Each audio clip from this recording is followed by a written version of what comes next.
Conservative Media viewers, what's going on? It's me, John D. Villarreal, and we're pleased and honored again to be with the man, Congressman Alan West. What's going on? Good, John. How are you doing? Doing well. Now, tell us what's going on now about this whole super committee and the budget and everything. What can people look forward to, and what are you going to do about this? Well, I think the most important thing is the super committee after they had the hearing with Simpson and Bowles again.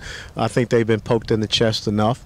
We've had some really good press conferences from the defense side of the House. We've had fantastic testimonies. As a matter of fact, this past week we had all four of the service chiefs talking about the ill effects that the defense sequestration would have upon our military. So they've got to get in there and they've got to find those spending cuts over the next 10 years, which is not hard. We just need to tighten our bootstraps up. And when you look at the budget of the United States of America, the fact that in 2011 we had a 6.5% increase in revenues, but we still had a $1.3 trillion deficit. And the big thing is we only saw a 1.6% increase in defense, but a 6.7% increase in Medicare. So 62% of our budget, net interest on debt, Social Security, Medicare, Medicaid, 38% on the discretionary side, only about 19.6% defense discretionary. We got to focus on doing things with the mandatory spending programs. Do you feel like that the Congress is going to be ready to do that? Like, what is it going to take? Everyone talks about it, but what is it going to take to actually deal with these entitlements, or maybe something in a comprehensive manner, taxes and entitlement, tax reform plus entitlements?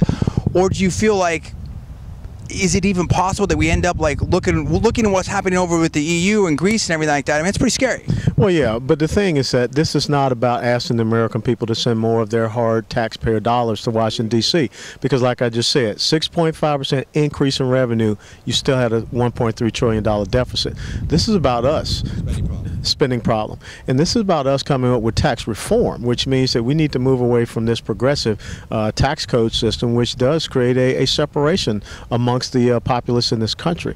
I believe that you should broaden the tax base. You can go to a low flat tax system that has two deductions, child tax credit, mortgage interest tax deduction, and that is how we get capital flowing. I think we need to flatten out the corporate business tax rate down to 20 to 21%, and then get rid of loopholes and subsidies, all these quote-unquote savings in the tax code that you hear people talk about. So give our corporations the competitive tax rate, allow them to repatriate the trillions of dollars of capital to this country, and then watch how jobs will improve in the United States of America, because you will set the conditions for them to grow.